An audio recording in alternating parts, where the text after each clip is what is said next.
F2 से मैंने पूछा क्या तुम 5 लगा पाओगे? बोला क्या यार छोटी बात कर दी तुमने, मैं 24 तक लगा सकता हूँ, 5 क्या है। हेलो एवरीवन, मैं चेतन मिश्रा, आप सबों का बहुत वेलकम है हमारे इस यूट्यूब चैनल पे। आज की वीडियो में हम सीखेंगे फ्रिक्शन के 2 ब्लॉक सेटअप्स के बारे में। एक्चुअली ये वीडियो का पार्ट 2 है। मैंने पार्ट 1 वीडियो का ऑलरेडी काफी टाइम पहले अपलोड किया हुआ था, तो आपको उसका लिंक डिस्क्रिप्शन में मिल जाएगा। आप उस वीडियो को जरूर देखिए, क्योंकि उस वीडियो में मैंने काफी सारे कॉन्सेप्ट्स को डिस्कस किया है और उसके एंड में मैंने एक असाइनमेंट भी दिया था, जिस असाइनमेंट को मैं इस वीडियो की शुरुआत में सॉल्व करने वाला हूं। और जो कॉन्सेप्ट हमने वहां पर सीखे थे, मैं उन्हीं कॉन्सेप्ट्स को यहां पर कंटिन्यू करने वाला हूं। तो अगर आप चाहते हैं कि आपको 2 ब्लॉक सेटअप्स में पूरी क्लैरिटी आए, तो आप प्लीज जाके पहले उस वीडियो को देखिए। और वीडियो 1 के एंड में जो मैंने असाइनमेंट दिया था, उस असाइनमेंट को सॉल्व करके मैंने आपसे कहा था कि आप कमेंट सेक्शन में डालें। तो जो सही आंसर मुझे मिला है, वो मिला है आयुष रंजन का। आयुष ने सारे आंसर सही दिए, so very well done Ayush, I am really happy. और मैं आज भी उम्मीद करूंगा कि ज्यादा से ज्यादा लोग हमारे कमेंट सेक्शन में अपने आंसर्स को डालें, क्योंकि आज की वीडियो के एंड में भी मैंने एक असाइनमेंट डाली हुई है। ठीक है, तो लेट द लर्निंग बिगिन। तो स्टार्ट करते हैं क्वेश्चन नंबर 1 से। यहां पर 2 ब्लॉक्स रखे हैं, 1 केजी और 2 केजी के, और कोएफिशिएंट ऑफ फ्रिक्शन 0.5 है दोनों ब्लॉक्स के बीच में। बट ग्राउंड और ब्लॉक 2 के बीच में कोई भी फ्रिक्शन नहीं है। तो पूछा गया फोर्स की कम से कम वैल्यू कितनी होनी चाहिए, सो दैट स्लिपिंग यहां पे शुरू हो जाए। ठीक है, अगर हम इस ब्लॉक को थोड़ा सा आगे पुल करेंगे तो क्या होगा, इस ब्लॉक को फ्रिक्शन रोकने की कोशिश करेगा, राइट। अगर मैंने एफ से पुल किया, इसको मान लो फ्रिक्शन रोकने की कोशिश करेगा। यही फ्रिक्शन न्यूटन थर्ड लॉ से इस पर आगे लगेगा, लेकिन नीचे वाले ब्लॉक पे फ्रिक्शन लगाने वाला कोई नहीं है, इसे कोई नहीं बचाएगा। मतलब नीचे वाला ब्लॉक मूव करेगा ही अगर यहां पर थोड़ा सा भी फोर्स लग जाए तो। दैट मीन्स अगर हम थोड़ा भी फोर्स यहां पर लगा दें तो ये सिस्टम मूव करने लग जाएगा। मतलब इसका आंसर तो 0 से थोड़ा ज्यादा होना चाहिए, लेकिन इन सारे ऑप्शंस में से जो ऑप्शन क्लोजेस्ट है, दैट इज ऑप्शन डी। बात समझ आ रही है? लेकिन नीचे फ्रिक्शन होता तो फिर हम देखते कौन सा सरफेस पे ज्यादा फ्रिक्शन है, कहां पे कम है। बट जब फ्रिक्शन है ही नहीं, तो लीस्ट फोर्स की वैल्यू क्या होनी चाहिए, 0 से थोड़ी सी ज्यादा। फाइन। तो सेकंड क्वेश्चन है कि ऊपर वाले केस में एफ की मिनिमम वैल्यू क्या होनी चाहिए जिसके लिए दोनों के बीच में स्लिपिंग स्टार्ट हो जाएगी। तो अगर मैंने फोर्स एफ से इसको पुल किया, तो मैं एक्सपेक्ट करूंगा कि यहां पर फ्रिक्शन की वैल्यू एफ होगी, और यही फ्रिक्शन यहां पर आगे एफ बन के आएगा। लेकिन यहां पीछे कोई फ्रिक्शन नहीं होगा। जब तक ये दोनों ब्लॉक साथ में मूव कर रहे हैं, तब तक मैं बोलूंगा कि दोनों का एक्सीलरेशन सेम होगा। अब एक्सीलरेशन सेम करने के दो तरीके हैं, या तो मैं इसे एक बड़ा सा ब्लॉक मान लू 3 केजी का, तो उसमें ये दोनों फ्रिक्शंस इंटरनल हो जाएंगे, तो वो कैंसिल हो जाएंगे।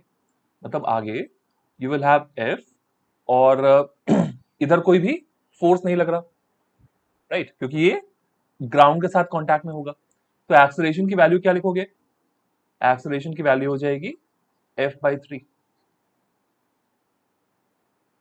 ठीक है, और हम फ्रिक्शन की मजबूरियों को देखते हैं। फ्रिक्शन यहां मैक्सिमम कितना लग सकता है, अगर मैं लिमिटिंग फ्रिक्शन की बात करूं, how much is the limiting friction. Limiting friction is going to be mu, मतलब 0.5 into normal reaction. What is the normal reaction at this surface? 1 kg का ना, मतलब 10। मतलब लिमिटिंग फ्रिक्शन की मैक्सिमम वैल्यू हो सकती है 5 न्यूटन। मतलब जब स्लिपिंग शुरू होने वाली होगी, तभी मैं क्या बोल सकता हूं कि ये जो फ्रिक्शन है ना, ये कितना हो गया होगा, 5 न्यूटन।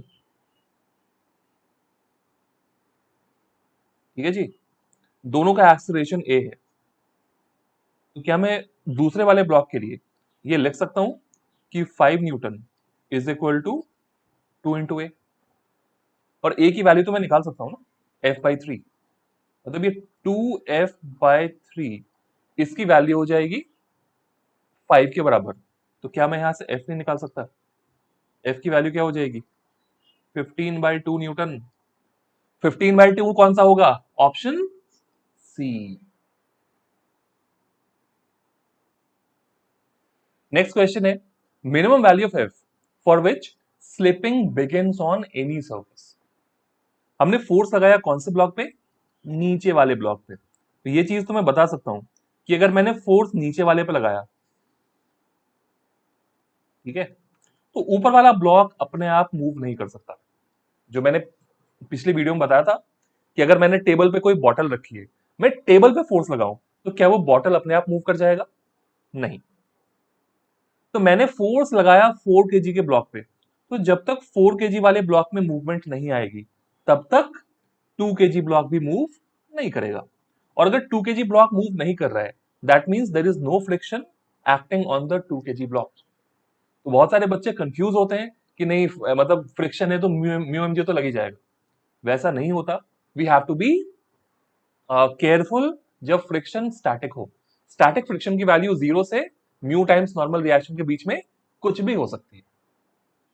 ठीक है जी। तो सिंपल देख सकते हो, अगर 2 kg ब्लॉक है, मैं बोलता हूं कि इस पे फ्रिक्शन लग रहा है F1, ठीक है, और ये जो 4 kg ब्लॉक है, तो लॉजिकली भी प्रूव कर सकते हैं, तो ये F1 यहां पर पीछे लग जाएगा, और ग्राउंड से जो फ्रिक्शन लग रहा है ना, वो लग रहा है F2, और मैंने फोर्स लगा दिया यहां पर F। तो मुझे पता है कि जब तक 4 kg मूव नहीं करेगा, acceleration of 2 kg should be 0, और 2 kg का एक्सेलरेशन अगर 0 है तो 2 kg पे लग रहा फोर्स भी 0 होना चाहिए। और अगर F1 यहां 0 है तो ये वाला F1 भी 0 ही होगा। मतलब इस फोर्स को क्या मिला? सिर्फ F2 मिला, जिसको इसे ओवरकम करना है। F2 की वैल्यू क्या होगी? F2 की वैल्यू होगी, ग्राउंड के पास म्यू कितना है? 0.5, और नॉर्मल रिएक्शन ग्राउंड पे कितना होगा? इसके सर पे 2 ब्लॉक्स है ना, तो 6 kg हो गया, तो मतलब 60। तो मुझे तो ये 30 दिख रहा है। मतलब ऊपर वाले फ्रिक्शन की हमें टेंशन नहीं लेनी, वो तब तक नहीं आएगा जब तक 2 kg ब्लॉक मूव ना कर जाए। तो मैंने देखा कि फोर्स को सिर्फ नीचे वाले फ्रिक्शन को ओवरकम करना है। That means the answer should be 30 newton, which is option B. Clear? Maximum value of F till which both the blocks move together. दोनों ब्लॉक्स को साथ में मूव करना है। तो यहां पर मैं देख सकता हूं कि अगर दोनों ब्लॉक साथ में मूव कर रहे हैं, दैट मीन्स फ्रिक्शन दोनों सर्फेसेस पे एक्ट कर रहा है। तो अगर मैं फ्री बॉडी डायग्राम बनाऊं दोनों ब्लॉक्स के लिए, तो मैं ऊपर वाले ब्लॉक को देखूंगा, ठीक है, और नीचे वाले ब्लॉक को, और अगर दोनों साथ में मूव कर रहे हैं तो दोनों का एक्सीलरेशन भी सेम रहेगा। तो मैंने देखा यहां पर मैंने फोर्स लगाया F, और उसके बाद यहां पे मैंने फोर्स लगाया तो उस वजह से एक्सीलरेशन आई। तो यहां पर मैंने एक्सीलरेशन मतलब फ्रिक्शन देखा, वो F1 था। ये वाला फ्रिक्शन F1 है, और ये वाला फ्रिक्शन F2 है। नीचे तो पहले ही स्लिपिंग स्टार्ट हो गई होगी, तो ये फ्रिक्शन कितना हो गया होगा? Mu M G, mu is 0.5, total normal reaction is 60। ये फ्रिक्शन की वैल्यू तो 30 न्यूटन पे फिक्स हो गई होगी। फ्रिक्शन की वैल्यू 30 न्यूटन से ज्यादा इंक्रीज यहां पर नहीं करेगी। ठीक है। F1 की बात करें, ये F1 कितना हो सकता है? अगर दोनों ब्लॉक के बीच में जस्ट स्लिपिंग होने वाली है, दैट मीन्स ये अपनी मैक्सिमम वैल्यू पे पहुंच चुका है।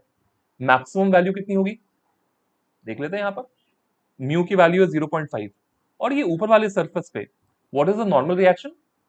The normal reaction is 20।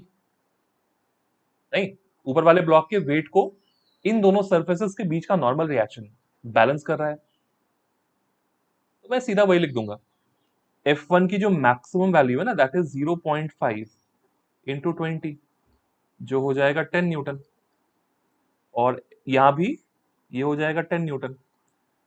तो अगर दोनों साथ मूव कर रहे हैं, मैं तब तक तो लिख सकता हूं ना कि दोनों का एक्सेलरेशन सेम है। ठीक है। तो यहां से ए की वैल्यू क्या आती है? ए की वैल्यू आती है 10/2, मतलब 5 मीटर पर सेकेंड स्क्वायर। और बहुत सारे लोग गलती ये करते हैं कि सब कहते हैं नहीं, फोर्स को ना हमने दोनों फ्रिक्शन के सम के बराबर कर दिया, मतलब 30 + 10 लिख दिया तो वो भी होना चाहिए। वैसा नहीं होता, क्योंकि जब नेक्स्ट सरफेस के बीच में स्लिपिंग शुरू होगी तब तक सिस्टम कुछ एक्सेलरेशन गेन कर चुका होगा। तो हमें उस एक्सेलरेशन को कंसिडर करना पड़ेगा। मैं सेकंड वाले के लिए लिखूंगा तो क्या हो जाएगा, F माइनस पीछे कितने फोर्सेस हैं, 10 माइनस 30, ठीक है, is equal to 4A, 4 into कितना, 5, 30 प्लस 10 40 प्लस 20 मतलब 60। F इज 60 न्यूटन, मतलब ऑप्शन सी। क्लियर। तो नेक्स्ट सवाल है acceleration of 2 kg block when force is 100 Newton. तो हमने यहां पर देखा कि फोर्स 60 न्यूटन हो जाए उसके बाद ही दोनों ब्लॉक्स के बीच में स्लिपिंग शुरू हो जाएगी। ये थर्ड नंबर क्वेश्चन का ही कंटिन्यूएशन है। तो स्लिपिंग अगर शुरू हो जाएगी दैट मींस दोनों ब्लॉक्स से एक्सेलरेशन डिफरेंट होगा। स्लिपिंग शुरू हो गई मतलब फ्रिक्शन की वैल्यू फिक्स हो गई, उसके बाद फ्रिक्शन इंक्रीज नहीं कर सकता। मैं फोर्स को 100 करूं या 1000 कर दूं, ठीक है। तो मैंने यहां पे अगर फोर्स को 100 किया दैट मींस जो 2 kg ब्लॉक है और जो उसके नीचे 4 kg ब्लॉक है, दोनों में फ्रिक्शंस वही होंगे जो हमने इससे ऊपर वाले केस में कैलकुलेट किया। मतलब स्लिपिंग के टाइम जो फ्रिक्शन होगा वो फ्रिक्शन की वैल्यू फिक्स हो जाएगी। तो फ्रिक्शन कितनी है, ऊपर वाले सरफेस पे 10 और नीचे वाले पे 30, तो लगा देते हैं। यहां पर आगे लगेगा कितना, 10, क्योंकि 2 kg आगे पुल होगा ड्यू टू फ्रिक्शन ओनली, और इसे काउंटर बैलेंस करने के लिए रिएक्शन पीछे, और यहां पर 30, ठीक है, और यहां पर फोर्स हो जाएगा 100। तो किसका एक्सेलरेशन पूछा है, 2 kg का, तो नीचे वाले का तो मुझे निकालना ही नहीं है, ऊपर वाले का मैं आराम से देख सकता हूं, that is 10/2 which is 5 Newton. मैं इस फोर्स को कितना भी चेंज कर दूं, ये वाली फ्रिक्शन अगर फिक्स हो गई है तो इसका एक्सेलरेशन चेंज नहीं हो सकता, राइट। तो इसका करेक्ट आंसर है ऑप्शन डी। अगर मुझसे 4 kg का एक्सेलरेशन पूछा होता तो मैं कैसे निकालता, वो भी निकल जाता, 100 माइनस 10 माइनस 30, तो नेट फोर्स कितना हो गया, 60 डिवाइडेड बाय 4, ये वैल्यू कितनी हो गई, 15 मीटर पर सेकेंड स्क्वायर, इज इट। तो सेकंड का तो पूछा ही नहीं था तो हमें जरूरत नहीं थी, बट ऊपर वाले का acceleration 5, oh my mistake, acceleration हो जाएगा 5 मीटर पर सेकेंड स्क्वायर, ठीक है, ओके। तो हम लोग आज कंटिन्यू करेंगे 2 ब्लॉक सेटअप्स को, और हमने पिछली क्लास में सीखा था कि कैसे हम 2 ब्लॉक सेटअप्स को हैंडल करेंगे जब हमने फोर्स लगाया था नीचे वाले ब्लॉक पे, ठीक है, हमने फोर्स लगाया था यहां पर, और हमने देखा था कि सेटअप को हैंडल करने का तरीका क्या होता है। आज की क्लास में हम सीखेंगे अगर हमने फोर्स ऊपर वाले ब्लॉक पे लगाया यहां पर, तो फिर इस सेटअप को हैंडल हम कैसे करेंगे, ठीक है। कंडीशंस यहां दो हो सकती हैं।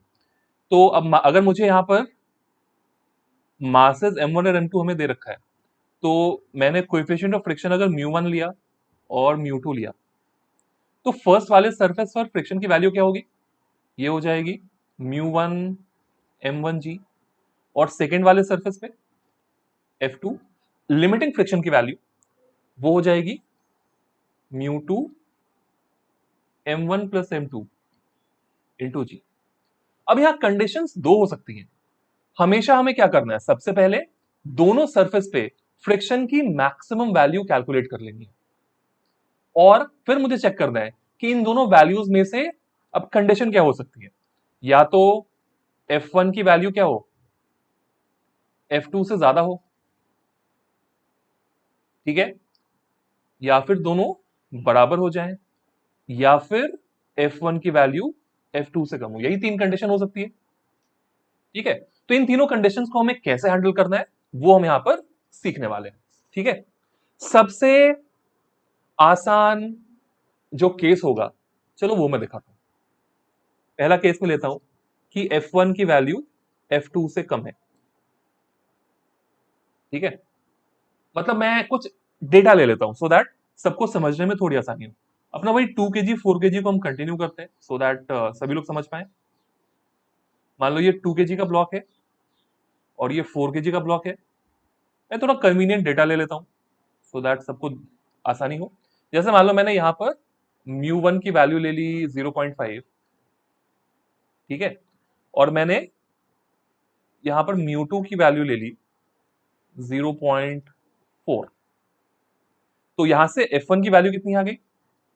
f1 की वैल्यू आ गई 0.5 इंटू 2 इंटू जी 10। तो ये वैल्यू हो गया 10 न्यूटन। और F2 की वैल्यू कितनी आ रही है? F2 की वैल्यू आ रही है 0.4 इंटू टोटल नॉर्मल रिएक्शन कितना हो गया? 60। तो ये हो गया 24 न्यूटन। देखो म्यू कुछ भी हो सकता है, हमें चेक करना पड़ेगा कि यहां पर फ्रिक्शन की वैल्यू कितनी है। ठीक है, म्यू पे कोई कंपैरिजन नहीं करना, फ्रिक्शन पे कंपैरिजन करना है। मतलब ये हो सकता है कि यहां पर म्यू की वैल्यू यहां पर म्यू की वैल्यू कम है, फिर भी the friction on the lower surface is greater, क्योंकि फ्रिक्शन डिपेंड करता है म्यू पर और नॉर्मल रिएक्शन पर, दोनों पे। इस केस में और क्या हो सकता है? हमने अगर ऊपर वाले ब्लॉक पे फोर्स लगाया, राइट, इसको मैंने फोर्स एफ से पुल किया, तो फोर्स एफ से पुल करने पे मुझे देखना है कि यहां पर क्या होगा। मान लो मैंने 5 न्यूटन के फोर्स से इस सिस्टम को पुल किया, तो 5 न्यूटन के फोर्स से अगर पुल किया तो फ्रिक्शन की कोशिश हमेशा होगी कि वो सिस्टम को मूव करने ना दे। मान लो मैंने एक एग्जांपल के लिए एफ को कर दिया 5 न्यूटन, ठीक है, फ्रिक्शन की कोशिश वही होगी 2 kg मूव ना करे, तो यहां पर फ्रिक्शन F1 रहेगा, यहां पर फ्रिक्शन F1 रहेगा, ये फ्रिक्शन F2 रहेगा, बिकॉज 2 न्यूटन को मूव करने में फ्रिक्शन को हेल्प नहीं करनी है, राइट। तो एक टर्म होता है फ्रिक्शन अपोजेज रिलेटिव मोशन। तो यहां 2 kg और 4 kg के बीच में जो रिलेटिव मोशन होने वाला है, फ्रिक्शन उसे अपोज करेगा, ठीक है। तो फ्रिक्शन चाहेगा कि सरफेस पे स्लिपिंग हो ही ना, तो इसीलिए उसे 2 kg को स्लो करना पड़ेगा और 4 kg को फास्ट करना पड़ेगा, ताकि सरफेस के बीच में स्लिपिंग ना हो। एटलीस्ट उसकी कोशिश तो यही रहेगी। अब उसकी कोशिश सफल होगी या नहीं होगी वो हम देखते हैं। तो ये F1 है। F1 की वैल्यू कितनी तक हो सकती है? F1 की वैल्यू 10 न्यूटन तक हो सकती है। These are the maximum values, right. इसको हम बोलते हैं लिमिटिंग वैल्यूज। तो F1 की वैल्यू मैक्सिमम हो सकती है 10 न्यूटन, राइट। तो मैक्सिमम अगर ये 10 हो सकती है, क्या 10 होने की जरूरत है? मैंने हमेशा कहा है static friction is the smarter friction, kinetic friction is the डम फ्रिक्शन। स्टैटिक फ्रिक्शन को पता है कि उसको कितनी वैल्यू अप्लाई करनी है। काइनेटिक बेचारा सीधा मुंह उठा के आएगा और म्यू एमजी हो जाएगा, म्यू एमजी या म्यू टाइम्स नॉर्मल रिएक्शन, ठीक है। सो F1, क्या मैं कह सकता हूं F1 की वैल्यू 5 न्यूटन ही चाहिए ताकि वो इस 2 kg के ब्लॉक को मूव करने ना दे। तो F1 बोलेगा भाई मुझे कितना होना पड़ेगा सो दैट 2 kg मूव ना करे। हमने कहा कि 5 न्यूटन बस। मैं F1 से पूछूंगा क्या तुम 5 न्यूटन हो सकते हो? वो बोलेगा बिल्कुल, मैं तो मैक्सिमम 10 हो सकता हूँ, 5 में मुझे क्या दिक्कत है? कोई दिक्कत नहीं है। बहुत अच्छे। तो ये F1 5 है तो ये भी F1 5 होगा। F2 से हमने पूछा भाई तुम 4 kg को रेस्ट पर रख पाओगे? उससे बोला हाँ, कितने फोर्स की जरूरत है? मैंने कहा भाई आगे F5 लग रहा है, पीछे तुमने भी अगर 5 लगा दिया तो काम खत्म। F2 से मैंने पूछा क्या तुम 5 लगा पाओगे? बोला क्या यार छोटी बात कर दी तुमने, मैं 24 तक लगा सकता हूँ, 5 क्या है। तो हमने क्या किया, F2 की वैल्यू को यहां पर कर दिया 5। तो क्या सिस्टम मूव करेगा? नहीं करेगा, सिस्टम विल नॉट मूव। हमने क्या किया, इस वैल्यू को बढ़ाकर कर दिया 10। तो फिर हमने F1 से पूछा कि भाई ब्लॉक को रेस्ट पर रख लो। उससे बोला ठीक है भाई कोई दिक्कत नहीं है, 10 न्यूटन लगा दिया मैंने, ये भी लग गया यहां पर 10 न्यूटन, और ये भी यहां पर 10 न्यूटन तो हो ही सकता है क्योंकि इसकी मैक्सिमम कैपेसिटी है 24 तक की। फ्रिक्शन की आखिरी सांस तक कोशिश होगी कि ब्लॉक्स के बीच में रिलेटिव मोशन ना हो। मैंने फोर्स यहां पर 10 लगाया, ये भी 10 है, लेकिन मैंने अगर फोर्स को बढ़ाकर यहां पर 12 कर दिया, अब दिक्कत होगी। मैं फोर्स फ्रिक्शन F1 से बोलूंगा कि तुम्हें 2 kg के ब्लॉक को रोक के रखना है। F1 ने कहा भाई मुझे रोकने के लिए तो 12 न्यूटन चाहिए होगा। हमने कहा तो लगाओ। उसने कर दिया सरेंडर। क्यों कर दिया सरेंडर? क्योंकि 10 न्यूटन का फोर्स मैक्सिमम फोर्स है जो ये फ्रिक्शन लगा सकता है। अब हो जाएगी यहां पे गड़बड़। क्या मैं कह सकता हूं ये 10 न्यूटन से ज्यादा नहीं हो सकता, ये अपनी मैक्सिमम कैपेसिटी पे पहुंच चुका है। मैंने अगर फोर्स को 12 कर दिया, क्या मैं बोल सकता हूं इस ब्लॉक में कुछ एक्सेलरेशन आ जाएगा? A2 में लिखता हूं। A2 की वैल्यू क्या होगी? 12 माइनस 10 डिवाइडेड बाय 2, मतलब इसका एक्सेलरेशन हो जाएगा 1 मीटर पर सेकेंड स्क्वायर। दूसरे वाले ब्लॉक की हालत पूछते हैं। अगर ये 10 पे फिक्स हो गया तो क्या ये भी 10 पर फिक्स हो जाएगा? यस और नो? बिल्कुल। अगर एक 10 पे फिक्स हो गया तो दूसरा भी 10 पे फिक्स ही रहेगा। तो क्या मैं कह सकता हूं कि ये 10 न्यूटन इतना फोर्स कभी भी जनरेट नहीं कर पाएगा सो दैट ये ब्लॉक बेचारा मूव कर पाए? इच्छाएं तो इसके मन में भी थी कि मैं भी मूव करूं, दुनिया देखूं, लेकिन ये मूव नहीं कर पाएगा। क्यों नहीं कर पाएगा? क्योंकि ये फ्रिक्शन मैक्सिमम 24 तक हैंडल कर सकता है और ये बेचारा 10 से ऊपर लगा ही नहीं सकता है। तो क्या मैं कह सकता हूं एक्सेलरेशन ऑफ 4 kg हमेशा 0 रहेगा? मैं इस फोर्स को कुछ भी कर दूं, 100, 200, 500, 1000, 2000, acceleration of 4 kg will always be 0। Are you getting my point? Yes. इस बेचारे के जीवन की समस्याएं खत्म नहीं होंगी, राइट? अभी देख के सोचेगा कि 2 kg तो इतना मूव कर रहा है, मेरे में क्या कमी है, मुझे मूव करने क्यों नहीं मिल रहा? तो परेशानी यहां दोनों सरफेसेस के बीच के फ्रिक्शन की है। फ्रिक्शन उतना तगड़ा नहीं है कि वो 4 kg ब्लॉक को मूव करा पाए। ठीक है, तो ये कंडीशन है। तो अगर कभी तुम्हें ऐसा दिख जाए कि नीचे वाले सरफेस का फ्रिक्शन ज्यादा हो, ऊपर वाले का कम हो, तो देखो इसे याद नहीं रखना है, ट्राई टू विजुअलाइज कि क्या हो रहा है यहां पर। और मैंने फोर्स लगाया ऊपर वाले पे, तो स्लिपिंग कब शुरू होगी? स्लिपिंग तब शुरू होगी जब ऊपर वाले सरफेस का फ्रिक्शन और एफ बराबर हो जाए। तो स्लिपिंग शुरू होने के लिए कंडीशन क्या है? F is equal to μ1 m1g। इतने फोर्स पे स्लिपिंग शुरू हो जाएगी, इससे कम फोर्स पे कोई मूव नहीं करेगा, इतने पे स्लिपिंग शुरू हो गई और उसके बाद स्लिप करेगा सिर्फ 2 kg वाला ब्लॉक। 4 kg बेचारा ग्राउंड से मूव करने देगा ही नहीं, क्योंकि ग्राउंड का फ्रिक्शन यहां पर ज्यादा तगड़ा है। आई होप ये केस सबको समझ में आ रहा है। नेक्स्ट केस हम लेते हैं, ऐसे ही दो ब्लॉक्स, सो दैट फ्रिक्शन की वैल्यू बराबर हो जाए। ये कब हो सकती है? मैं कुछ डेटा ले लेता हूं। 2 kg 4 kg है, तो मान लो मैंने μ1 ले लिया 0.9 और मैंने μ2 ले लिया 0.60 है, तो 0.3 ले लेता हूं। ठीक है, तो इससे दोनों फ्रिक्शन की वैल्यू कितनी आ जाएगी? F1 की वैल्यू 0.9 इंटू 20 मतलब 18, और F2 की value 0.3 into total normal reaction मतलब 60 इंटू 0.3, ये भी आ गया 18। मतलब दोनों सरफेस अब मैक्सिमम 18 फ्रिक्शन लगा सकता है। तो इस केस में कंडीशन क्या होगी ये हमें देखना है। तो मैंने फोर्स यहां पर लगाया, मान लो मैंने फोर्स की वैल्यू लगा दी यहां पर 10 न्यूटन। तो ये फ्रिक्शन क्या 10 हो पाएगा? बिल्कुल हो पाएगा। क्या ये भी 10 हो सकता है? क्या ये भी 10 हो सकता है? क्या कोई भी ब्लॉक मूव करेगा? कहीं भी मूवमेंट नहीं आएगी। मैंने क्या किया, मैंने इस फ्रिक्शन को बढ़ाकर कर दिया 18। तो ये भी क्या हो सकता है? 18, ये भी 18 और यहां भी 18। कौन से ब्लॉक में फिलहाल मूवमेंट आएगी? मैं कह सकता हूं कि अभी तो कोई मूव नहीं करेगा क्योंकि फोर्स 18 तक बैलेंस हो सकता है। ठीक है, तो मैंने देखा कि 2 kg ब्लॉक पे भी दोनों फोर्सेस, दोनों तरफ के फोर्सेस बैलेंस्ड है।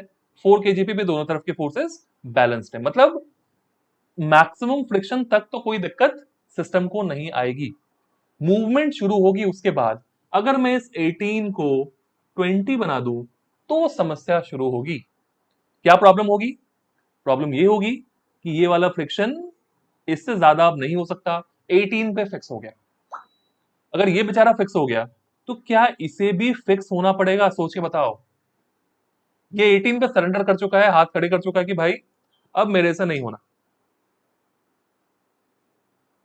समझ आ रहा है? इसका बोलना है कि अब मेरे से नहीं होना।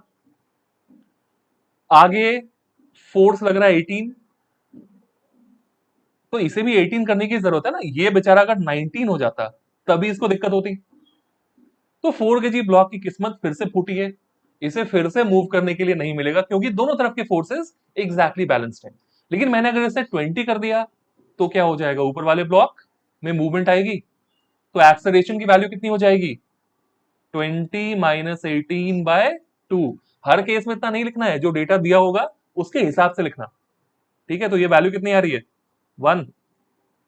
अब मैंने इस फोर्स को मान लो 20 के बदले 40 कर दिया या कुछ भी कर दिया, तो हम एक्सेलरेशन निकाल सकते हैं ना 2 केजी का। ठीक है जी। तो इस तरीके से हम इस वाले केस को हैंडल करेंगे। बात समझ में आ रही है? ओके। तो यहां पे फंडा क्या होगा? यहां पर एक सर्टेन लिमिट तक 2 केजी वाला ब्लॉक मूव नहीं करेगा, उसके बाद ये मूव करना शुरू कर देगा। 4 केजी कभी मूव नहीं करेगा। तो क्या मैं कह सकता हूं this is similar to the first case? First case में भी ऐसा ही हो रहा था, एक सर्टेन लिमिट तक किसी में मूवमेंट नहीं आ रही थी, उसके बाद 2 केजी ने मूव करना शुरू किया और वो मूव करता रह गया, 4 केजी कभी हिला ही नहीं। तो मैं इन दोनों केसेस को एक बना सकता हूं कि F1 less than equal to F2। दोनों के लिए सेम कंडीशंस वैलिड हैं, हमें अलग अलग करके नहीं देखना। तो क्या कंडीशन हमने देखी? हमने ये कंडीशन देखी कि अगर फोर्स की value if it is less than F1 तो दोनों ब्लॉक्स होंगे रेस्ट पे। लेकिन अगर फोर्स की वैल्यू F1 के बराबर है, मतलब मैं इसे लेस देन इक्वल टू भी कर दूं, तब भी दोनों रेस्ट पे रहेंगे। लेकिन अगर फोर्स की वैल्यू F1 से ज्यादा हो गई तो ऊपर वाला ब्लॉक मूव करने लग जाएगा ना, उसका एक्सेलरेशन हो जाएगा F minus F1 divided by M1। और नीचे वाला, इन दोनों केसेस में उसके लक में कुछ भी नहीं आया, बेचारा रेस्ट पर ही रहेगा। ठीक है, तो इस केस को दोबारा देख लेना इन केस कहीं भी थोड़ी सी दिक्कत फील हो तो। ऑलराइट, आगे बढ़ते हैं। ओके, तो आते हैं तीसरे केस पे। F1 is greater than F2, मतलब ऊपर वाले दोनों ब्लॉक्स के बीच में जो फ्रिक्शन है that is greater than the friction between 4 KG and ground. ठीक है, ये फ्रिक्शन F1 लगेगा, यहां पर लगेगा F2, F1 सॉरी, और यहां पर F2। अब F1 की मैक्सिमम वैल्यू मैंने कैलकुलेट की, मान लिया मैंने म्यू 1 की वैल्यू है 0.9, म्यू 2 की वैल्यू है 0.2। F1 की वैल्यू है mu 1 M1 G which is 18 Newton, और F2 की मैक्सिमम वैल्यू है mu 2 M2 G plus mu 2 M1 G। Because मुझे टोटल नॉर्मल रिएक्शन लेना है, तो वो वाली वैल्यू आ रही है 12। तो मैं देख सकता हूं F2 की वैल्यू कम आ रही है as compare to F1। Data कुछ भी हो सकता है, हमें बस कॉन्सेप्ट को समझना है। तो मैंने यहां पर अगर फोर्स की वैल्यू को, ठीक है, मान लो मैंने 10 रखा, तो ये फ्रिक्शन इस ब्लॉक को रोकना चाहेगा। ये 10 तो आराम से हो सकता है, इसकी मैक्सिमम कैपेसिटी है 18, तो कोई दिक्कत नहीं है। ये भी 10 हो सकता है और ये भी आराम से 10 हो सकता है। 10 तक तो कोई मूवमेंट नहीं आ रही, मैंने इसे 12 भी कर दिया तब भी कोई प्रॉब्लम नहीं है। ये वाला फ्रिक्शन 12 आराम से हो सकता है, F1 को तो कोई दिक्कत ही नहीं है। F2 12 तक पहुंच गया, लेकिन एक दिक्कत हो गई कि ये अपने मैक्सिमम लिमिट तक पहुंच चुका है। ठीक है, अगर मैंने F को 13 कर दिया यहां पर, इस फोर्स को बढ़ाने के कारण क्या होगा? अब दिक्कत हो सकती है क्योंकि इस ब्लॉक को रोकने के लिए 13 चाहिए होगा, लेकिन 4 केजी अब रुक नहीं पाएगा। मतलब यहां पर अगर फोर्स 13 हो जाए तो फिर ये पीछे वाला F2 13 बनकर 4 को नहीं रोक सकता। दैट मीन्स यहां पर डायनेमिक्स चेंज हो जाएंगी। तो मैं एक चीज तो देख सकता हूं कि यहां पर जब तक फोर्स की value less than equal to 12 newton है, क्या मैं कह सकता हूं दोनों ब्लॉक्स आराम से बैठे होंगे, कोई दिक्कत नहीं है। ठीक है, बात तब आती है जब हमने फोर्स को 12 से ज्यादा कर दिया। तो अगर मैंने फोर्स को 12 से ज्यादा कर दिया, मान लो मैंने इसको बना दिया 20, ठीक है, तो मैंने 20 बना दिया, तो फिर मैं यहां पे चेक करूंगा कि क्या ये, अब देखो फ्रिक्शन की जितनी रिक्वायरमेंट है, फ्रिक्शन उसी के हिसाब से आएगा। चलो 20 नहीं, थोड़ा सा बढ़ाते हैं, 16 करते हैं। फ्रिक्शन की जितनी रिक्वायरमेंट है, ये फ्रिक्शन उतना ही आएगा। अब कितना है वो मुझे कैलकुलेट करना पड़ेगा। ये वाली वैल्यू मुझे नहीं पता, लेकिन नीचे में, मतलब ये वाली वैल्यू 12 से ज्यादा है, ये तो मैं पूरा श्योर हूं। कितनी है वो मैं चेक करता हूं। लेकिन नीचे में बेचारा ये तो फंस गया। F1 जैसे 12 से ज्यादा हो गया, ये 4 kg मूव करना शुरू कर देगा। अगर मैं एक्सेलरेशन लिखूं 2 kg का, वो वाली वैल्यू कितनी होगी? 16 माइनस F1 डिवाइडेड बाय 2। ठीक है, और 4 kg का मैं एक्सेलरेशन लिखूं, तो मैं चेक कर सकता हूं कि ये हो जाएगा F1 माइनस पीछे का फोर्स 12 डिवाइडेड बाय 4। और F1 की टेंडेंसी होगी कि वो दोनों ब्लॉक्स को साथ में मूव कराए, और अगर ब्लॉक साथ में मूव कर रहे हैं तो फिर फ्रिक्शन कैसा लगेगा, स्टैटिक या काइनेटिक? दोनों ब्लॉक्स के बीच में अगर रिलेटिव मोशन नहीं है तो फ्रिक्शन होगी स्टैटिक। तो मैं यहां पे चेक कर सकता हूं कि A2 की जो वैल्यू है that is 16 minus F1/2, A4 की वैल्यू है F1 माइनस 12/4। अगर दोनों साथ मूव कर रहे हैं तो हम देख लेते हैं F1 की कितनी वैल्यू दोनों को साथ में मूव कराएगी। तो अगर मैं दोनों को इक्वेट कर दूं तो मुझे मिलेगा 16 minus F1/2 is equal to F1 minus 12 divided by 4। अगर मैं इसे सॉल्व करूं तो मुझे मिलेगा F1 minus 12 is equal to 32 minus 2F1। तो यहां से F1 की वैल्यू आ रही है कितनी? 44 डिवाइडेड बाय 3। 44 डिवाइडेड बाय 3, इसकी वैल्यू होती है 14.66। 14.66 क्या यहां पर अवेलेबल होगा? बिल्कुल होगा, क्योंकि F1 18 न्यूटन तक आराम से काम कर सकता है। मतलब हमें यहां पर क्या मिलेगा? यहां पर हमें मिलेगा कि दोनों ब्लॉक साथ में मूव कर रहे हैं। कितने एक्सीलरेशन से मूव कर रहे हैं? मैं, मुझे पता है A4 और A2 की वैल्यू बराबर है। मैं इन दोनों में से किसी भी इक्वेशन में F1 की वैल्यू पुट कर सकता हूं और मुझे एक्सीलरेशन दोनों का मिल जाएगा। ओके, तो अगर मान लो मैंने तुमसे पूछा कि ऐसा कब तक होगा, ऐसा कब तक होगा? जब तक दोनों ब्लॉक साथ में मूव करें। ये कितने फोर्स के मैक्सिमम वैल्यू तक पॉसिबल है, इसको निकालना बहुत आसान है, राइट? मैं सेम तरीका यूज करूंगा। कभी भी तुमसे पूछा जाए कि भाई बताओ कब तक स्लिपिंग सिस्टम के बीच में शुरू नहीं होगी, तो इसका बहुत ही आसान तरीका है। मैं आराम से कह सकता हूं ये जो 4 kg ब्लॉक है और ये 2 kg ब्लॉक है, मैंने यहां पर फोर्स लगा दिया F। तो अगर 4 kg और 2 kg के बीच में स्लिपिंग शुरू होने वाली है, तो ये वाला फ्रिक्शन अपने मैक्सिमम वैल्यू पे होगा। कहीं भी किसी सरफेस के बीच में अगर स्लिपिंग स्टार्ट होने वाली है, that friction will be at the maximum value हमेशा। तो ऐसी वाली कंडीशंस बहुत ही आसान होती है। और ये वाली फ्रिक्शन कितने पे हो जाएगी? क्या ये 12 पे आकर फिक्स हो जाएगी? मैंने कहा कि इस वैल्यू तक दोनों साथ में मूव कर रहे हैं, इसके बाद दोनों साथ में मूव नहीं करेंगे। तो मैं फोर्स की मैक्सिमम वैल्यू निकालना चाह रहा हूं जहां तक दोनों ब्लॉक साथ में मूव करेंगे। तो साथ में मूव करेंगे तो 2 kg का एक्सेलरेशन क्या होगा? F minus 18 divided by 2। ये एक्सेलरेशन हो गया 2 kg ब्लॉक का। What about the acceleration of 4 kg block? ये एक्सेलरेशन हो जाएगा 18 माइनस 12 डिवाइडेड बाई 4। तो ये वाला एक्सेलरेशन मुझे दिख रहा है 1.5। मतलब ये वाली वैल्यू भी होनी चाहिए कितनी? 1.5। तो F की वैल्यू यहां से कैलकुलेट कर लो।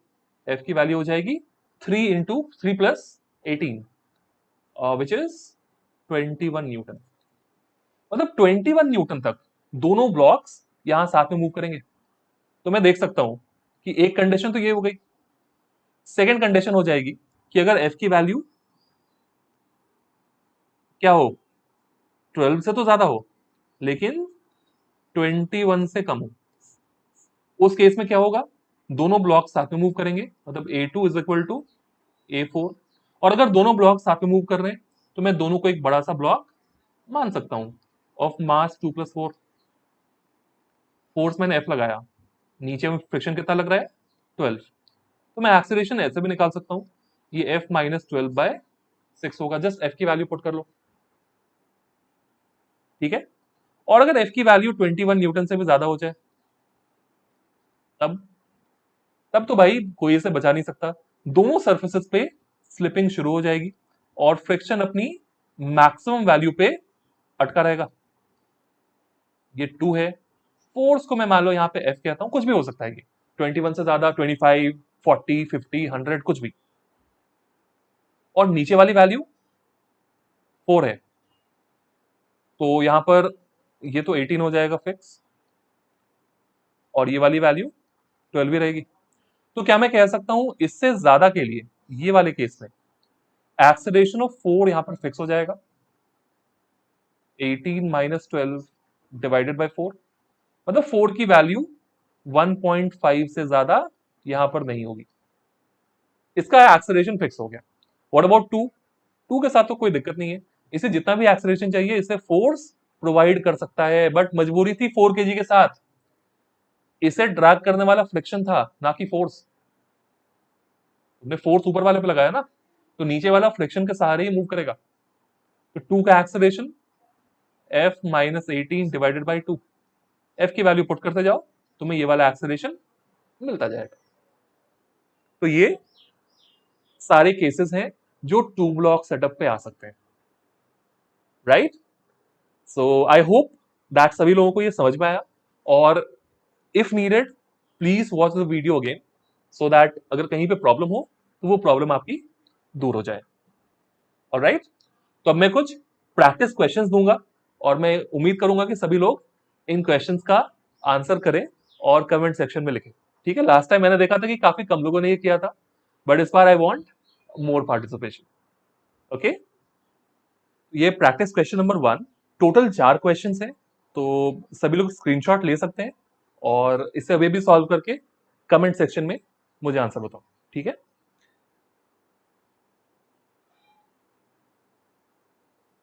Question number 2, take the screenshot, या पॉज करके अटेम्प्ट भी कर सकते हैं सभी लोग,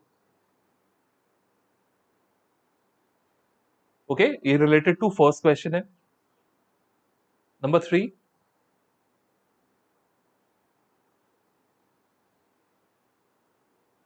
एंड नंबर 4।